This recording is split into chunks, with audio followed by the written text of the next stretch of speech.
Bismillahirrahmanirrahim. Assalamualaikum warahmatullahi taala wabarakatuh.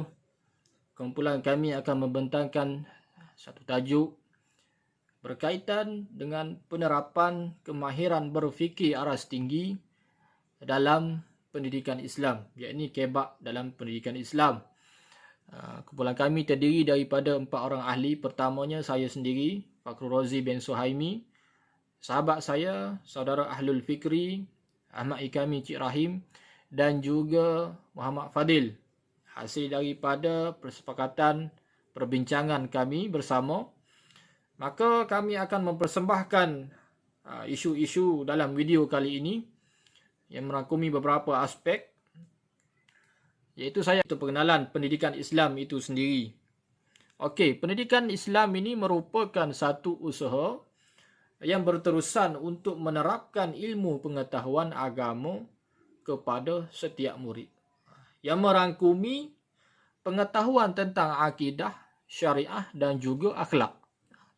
Yang mana penghayatan kepercayaan dalam Islam ini melalui pelaksanaan ibadah dan panduan dalam membentuk sikap manusia. Seterusnya, ilmu yang disampaikan mestilah mengikut kaedah yang betul. Setiap apa yang kita sampaikan, tidak kiralah ilmu apa sekalipun, mestilah melalui kaedah dan cara penyampaian dan disiplin ilmu yang betul. Itu pengenalan pendidikan Islam. Saya masuk melalui pandangan sarjana Islam. Yang pertamanya ialah Khursyid Ahmad 1973. Beliau menyatakan satu latihan akidah jasmani dan ruhiyah bertujuan melahirkan manusia yang berkebudayaan tinggi, sanggup melaksanakan tanggungjawab sebagai insan dan warga negara yang baik.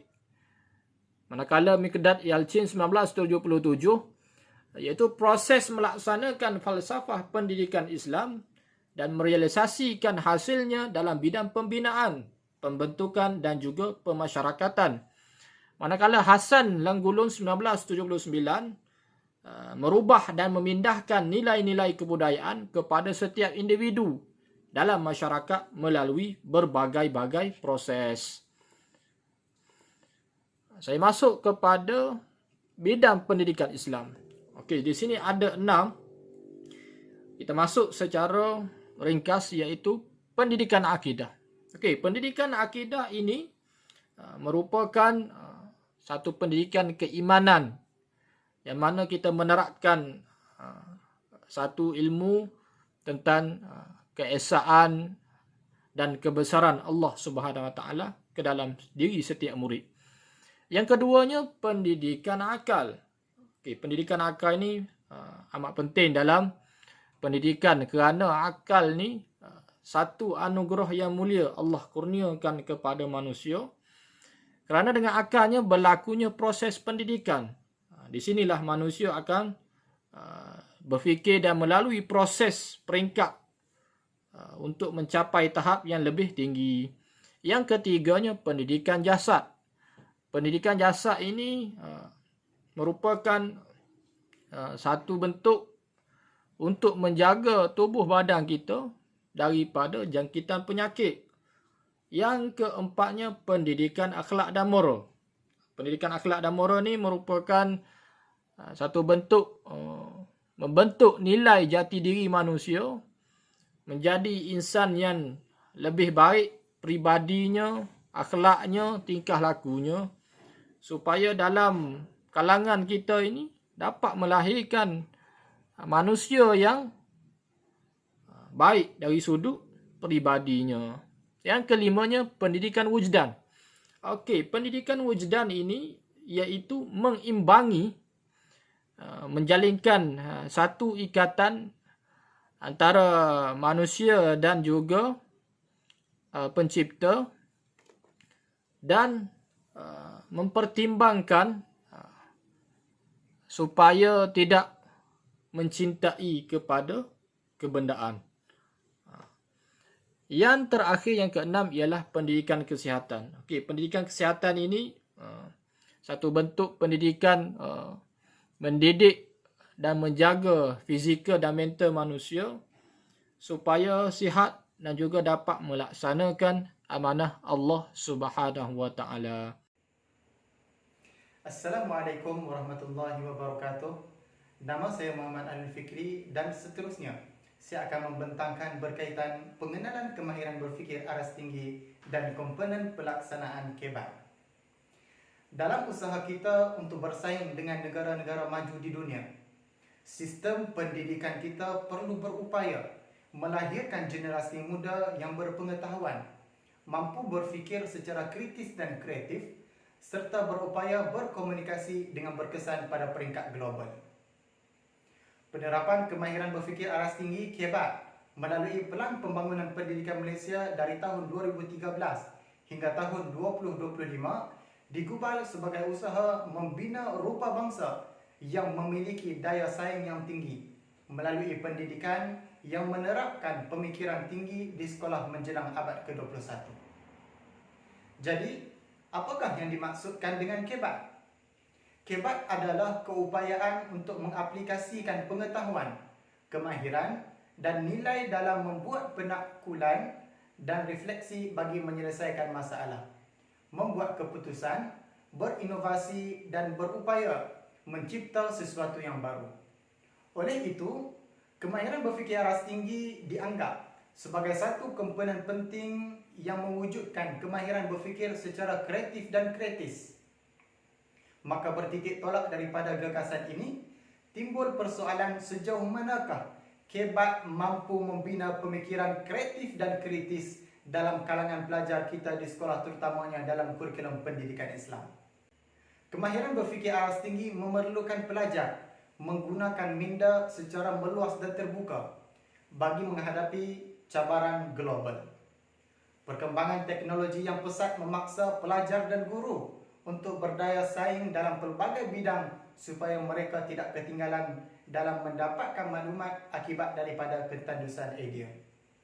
Oleh itu, KEBAT mempunyai konsep asas daripada satu teori yang diasaskan oleh Benjamin Samuel Bloom, iaitu seorang profesor yang bertanggungjawab merangka pemetaan bagaimana manusia perlu mencapai kemahiran berfikir aras tinggi KEBAT dan kemudiannya disemak semula oleh Anderson pada tahun 2001. Apa yang kita lihat di raja sebelah merupakan teori asal Bloom pada tahun 1956 dan kemudiannya disemak pada tahun 2001 yang mempunyai 6 aras. 3 aras daripada bawah merupakan tahap berfikir aras rendah dan 3 aras teratas merupakan tahap berfikir aras tinggi. Bermula dengan mengingat, memahami, mengaplikasi, menganalisis, menilai dan seterusnya adalah mencipta, iaitu menghasilkan idea atau kaedah yang kreatif dan inovatif. Seterusnya kita pergi kepada persekitaran pembelajaran KEBAT. Apakah yang dikatakan sebagai murid KEBAT, guru KEBAT dan bilik darjah KEBAT? Jom kita tengok satu persatu. Yang pertama adalah ciri murid KEBAT ialah seorang yang suka bertanya dan boleh memberi cadangan penyelesaian kepada sesuatu masalah berdasarkan pengetahuan yang sedia ada.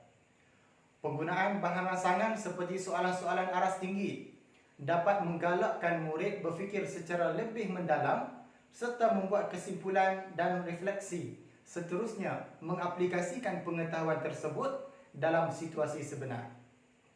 Yang keduanya ialah ciri-ciri guru KEBAT. Guru sebagai pemudah cara yang melaksanakan pelbagai aktiviti yang berpusatkan kepada murid, menyediakan aktiviti yang dapat mencabar minda murid dan penyoalan aras tinggi secara berperingkat bagi mendorong murid memberi pandangan serta membuat penyelidikan dan penerokaan secara terancang dan berstruktur. Dan yang ketiga adalah bilik darjah KEBAT. Bilik darjah merujuk kepada di mana berlakunya pengajaran dan pembelajaran. Suasana bilik darjah juga mestilah ceria dengan paparan hasil murid di dalam bilik darjah dan aktif dalam pembelajaran. Susun atur bilik darjah juga mestilah berpusatkan murid, di mana murid duduk dalam satu kumpulan yang membolehkan murid berinteraksi dan berkolaborasi. Dan yang seterusnya, kita pergi kepada 3 komponen pelaksanaan KEBAT. Seperti yang kita ketahui, kemahiran berfikir aras tinggi KEBAT telah diperkenalkan secara meluas oleh KPM pada tahun 2013 bagi meneruskan kesinambungan kemahiran berfikir secara kritis dan kreatif, iaitu KBKK. Oleh itu, terdapat 3 komponen yang penting yang menerajui pelaksanaan KEBAT, iaitu perubahan dalam kurikulum, pedagogi dan juga pentaksiran. Isu dalam aspek kurikulum merangkumi peranan guru bagi memastikan hasrat yang terkandung dalam kurikulum mampu bertukar menjadi realiti dan dapat diaplikasikan dalam kehidupan seharian.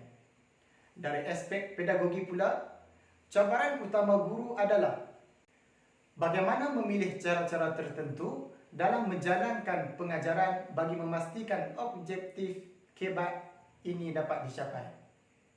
Manakala dalam aspek pentaksiran pula, kaedah penilaian atau pentaksiran yang akan mengukur KEBAT antara dilema yang dihadapi oleh para guru. Oleh itu, pembentangan ini akan tertumpu kepada 2 isu pelaksanaan KEBAT dalam kurikulum pendidikan Islam.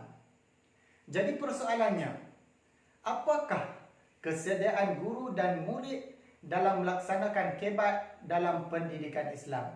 Sudah pasti ia mempunyai pro dan kontra dalam melaksanakannya. Namun persoalan ini akan dihurai oleh sahabat saya selepas ini dengan lebih jelas dan tuntas. Sekian, itu sahaja daripada saya. Wabillahi taufiq wal hidayah. Wassalamualaikum warahmatullahi wabarakatuh. Assalamualaikum warahmatullahi taala wabarakatuh. Saya Ahmad Ikami. Okey, seterusnya saya akan sambung isu-isu dalam penerapan berfikir aras tinggi, iaitu KEBAT. Pertama sekali, apa itu HOTS? HOTS. HOTS adalah High Order Thinking Skill, iaitu kemahiran berfikir yang lebih tinggi. Ini berdasarkan konsep pembaharuan pendidikan yang mengikut taksonomi Bloom semakan Anderson 2001. Dengan soalan HOT ni, kita dapat melatih para pelajar untuk berfikiran secara kreatif, kritis dan inovatif. Menurut Syaubari Othman dan Ahmad Yunus Qasim 2017, mereka menyatakan amalan permulaan pengajaran dan pengaplikasian pendekatan kemahiran berfikir aras tinggi KEBAT dalam kalangan guru, terutamanya guru pendidikan Islam sekolah rendah, adalah dengan pembahagian 3 komponen yang penting, iaitu perancangan pengajaran, penetapan objektif pengajaran dan set induksi. Yang pertama adalah perancangan pengajaran, iaitu guru menggunakan rekod pengajaran harian RPH untuk dilaksanakan dalam bilik darjah. Yang kedua, penetapan objektif pengajaran. Guru menyatakan atau memasukkan unsur KEBAT dalam penyediaan objektif pengajaran dan pembelajaran dalam bilik darjah. Yang ketiga, set induksi, iaitu satu cara bagi guru untuk memulakan pengajaran di dalam bilik darjah untuk menimbulkan minat pelajar dan supaya mereka bersedia untuk belajar apa yang akan diajarkan di dalam bilik darjah. 3 komponen ini adalah pencetus kepada pelaksanaan KEBAT keseluruhan amalan pengajaran guru dalam mata pelajaran pendidikan Islam khususnya. Isu pertama adalah kesediaan guru dalam penerapan KEBAT. Yang pertama adalah kefahaman guru, iaitu guru kurang jelas dengan mana item HOTS, apa itu item HOTS, bagaimana cara membuat item HOTS dan sebagainya. Yang kedua adalah guru terhad kepada satu kaedah persembahan item HOTS. Maksudnya, guru menggunakan satu kaedah sahaja dalam persembahan item HOTS dan tidak mempelbagaikan dalam persembahan item HOTS di dalam bilik darjah. Isu yang kedua adalah kemahiran guru, iaitu guru kurang mahir membina item HOTS. Bagaimana guru membina item HOTS? Bagaimana guru dapat memenuhi spesifikasi piawaian item HOTS dan lain-lain. Oleh kerana itu, guru akan membuat item HOTS yang tidak memenuhi spesifikasi piawaian item semasa diprauji di dalam bilik darjah. Seterusnya, isu yang kedua, iaitu isu murid. Isu pertama dalam kesediaan murid dalam penerapan KBAT iaitu murid kurang mampu untuk menjawab item HOTS. Apa itu item HOTS dan bagaimana cara murid untuk menjawab item HOTS? Ini berdasarkan kajian oleh Kementerian Pendidikan Malaysia yang mana skrip jawapan UPSR, PMR atau PT3, SPM hampir 30% pelajar tidak akan mencuba untuk menjawab apabila item HOTS tidak dalam bentuk yang lazim. Okey, yang kedua, murid tidak dibiasakan dengan pelbagai item HOTS semasa pentaksiran dilakukan di sekolah. Maksudnya di sini adalah guru tidak mempelbagaikan item HOTS semasa pentaksiran di dalam bilik darjah, hanya menggunakan cara ataupun kaedah yang lama dalam pentaksiran di sekolah.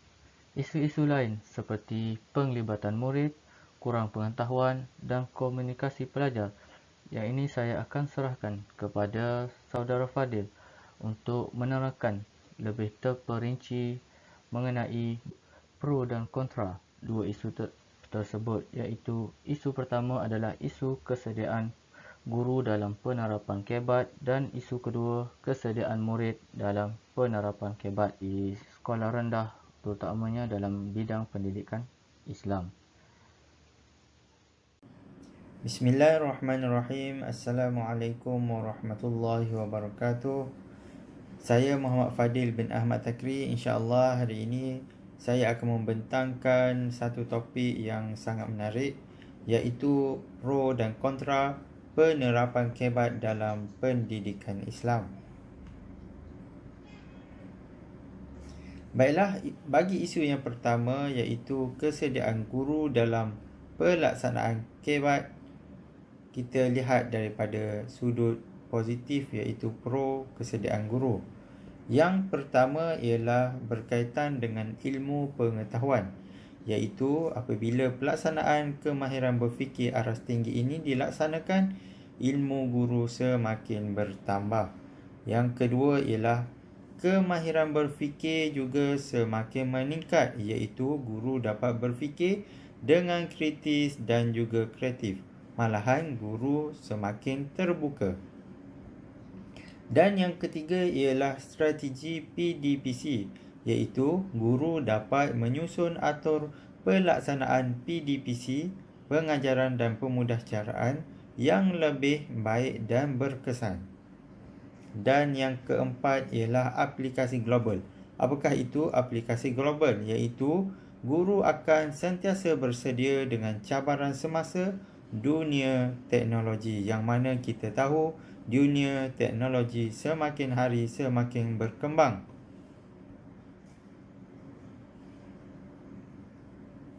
Seterusnya, kita lihat pula kepada kontra kesediaan guru dalam pelaksanaan KBAT. Yang pertama, kita dapat lihat daripada sudut ilmu, yang mana kebanyakan guru terlalu kurang ilmu pengetahuan dalam melaksanakan kemahiran berfikir aras tinggi. Yang kedua, pemahaman guru berkaitan dengan kemahiran berfikir aras tinggi juga amat kurang, yang mana mereka tidak memahami bagaimana dan cara untuk melaksanakan kemahiran berfikir aras tinggi ini di dalam pengajaran dan pembelajaran. Dan yang ketiga ialah latihan. Guru kurang latihan yang jitu dalam pelaksanaan KBAT. Dan yang keempat ialah kemahiran. Kita lihat daripada sudut kemahiran, yang mana guru menyampaikan penyampaian yang pasif kepada murid, yang mana kurang berkesan. Dan yang kelima, kita lihat pula daripada sudut strategi, iaitu strategi yang dilakukan oleh guru tidak efektif. Dan yang keenam, kita lihat daripada sudut aplikasi, yang mana guru tidak mewujudkan pengajaran dan pemudahcaraan yang berteraskan kemahiran berfikir aras tinggi. Baiklah, bagi isu yang kedua, iaitu pro kesediaan murid dalam pelaksanaan kemahiran berfikir aras tinggi. Yang pertama kita dapat lihat iaitu daripada aspek ilmu pengetahuan, yang mana ilmu pengetahuan murid semakin bertambah apabila kita menerapkan kemahiran berfikir aras tinggi ini di dalam pengajaran dan pembelajaran, insya-Allah. Yang kedua ialah berkaitan dengan keperluan semasa. Murid dapat mencapai kejayaan di peringkat yang lebih tinggi apabila kita mengasah mereka berfikir secara lebih mendalam dalam pengajaran dan pembelajaran. Dan seterusnya berkaitan dengan masa. Jadi apabila murid semakin bertambah kemahiran mereka secara automatik akan bijak menguruskan masa dengan gaya yang tersendiri, insya-Allah. Dan yang keempat, murid yang kita dapat lahirkan ini ialah murid yang berkualiti. Kita tidak melihat kepada kuantiti semata-mata dengan melahirkan ramai murid, akan tetapi kita melihat kepada kualiti, yang mana mereka boleh mencapai tahap mencipta sesuatu benda, insya-Allah. Baiklah, daripada sudut kontra kesediaan murid dalam pelaksanaan kebat, yang pertama ialah kita lihat daripada sudut ilmu, iaitu ramai di kalangan murid tidak mempunyai ilmu yang mencukupi untuk mereka melaksanakan kemahiran berfikir aras tinggi. Yang kedua, penglibatan murid daripada sudut penglibatan murid yang mana mereka tidak memberikan kerjasama dalam pelaksanaan kemahiran berfikir aras tinggi. Jadi ini merupakan satu halangan kepada kemahiran berfikir aras tinggi di kalangan murid-murid, dalam kalangan murid-murid. Dan yang ketiga ialah komunikasi, yang mana kita tidak dapat nafikan bahawa ramai daripada kalangan murid yang masih lagi kurang bercakap dan mereka tidak berusaha untuk bersosial di dalam kelompok masing-masing. Dan yang keempat ialah tahap pemikiran. Mereka sudah terbiasa dengan gaya yang lama, iaitu contohnya daripada tahun 1 sehinggalah tahun 6 guru tidak menerapkan kemahiran berfikir aras tinggi, dan kebiasaannya mereka penyampaian ialah berterapkan pada penyampaian satu hala. Jadi mereka sudah tepu dan sudah terbiasa dengan gaya yang lama. Untuk melaksanakan kemahiran berfikir aras tinggi ini mungkin mengambil satu masa yang lebih lama. Dan yang terakhir ialah sokongan. Daripada sudut sokongan, mereka tidak mendapat sokongan moral oleh ibu bapa, rakan taulan, guru-guru dan juga persekitaran, yang mana amat mempengaruhi kehidupan mereka dalam melaksanakan kemahiran berfikir aras tinggi. Jadi apa yang dapat saya simpulkan bahawa kemahiran berfikir aras tinggi ini mempunyai isu-isu yang tersendiri. InsyaAllah jika kita dapat atasi perkara ini, kita dapat memperoleh murid-murid dan guru-guru yang sangat berkualiti dan mereka mempunyai masa depan yang lebih cerah, insya-Allah. Itu sahaja daripada saya. Assalamualaikum warahmatullahi wabarakatuh. Yang pertamanya, kebat ini perlu diselaraskan dengan kurikulum yang sedia ada. Maksudnya kebat ini mesti dilakukan berdasarkan kurikulum pendidikan Islam yang sedia ada. Yang keduanya, apabila pelaksanaan kebat dilakukan, murid ini dapat melakukan operasi pemikiran ni seperti membanding, menganalisis dan juga membuat kesimpulan dan dapat meningkatkan kefahaman dan mengukuhkan pembelajaran terhadap isi kandungan yang dipelajari semasa pelaksanaan kebat dilakukan. Yang ketiganya, apabila pelaksanaan kebat dilakukan, dapat membantu murid belajar seterusnya, dapat meningkatkan prestasi pencapaian dan memperbaiki kelemahan diri. Apabila kebat kita laksanakan ini, kita dapat kesan dua perkara. Satu, pencapaian murid dari sudut pemikiran dan juga memperbaiki kelemahan yang terdapat pada diri murid. Dan yang terakhir ialah kebat ni diperlukan untuk perkembangan yang pesat dan pesat berubah dan juga berorientasikan teknologi. Satu perkembangan yang berubah pada abad ke-21 ini melalui perkembangan teknologi yang kita lihat pada waktu ini. Apabila kita terapkan ilmu kebat ini kepada murid, satu pemikiran dapat kita lahirkan apabila murid melakukan sesuatu perkara itu dengan berfikir dan bertindak secara rasional. Wallahu alam bisawab. Sekian, setakat itu sahaja. Assalamualaikum warahmatullahi wabarakatuh.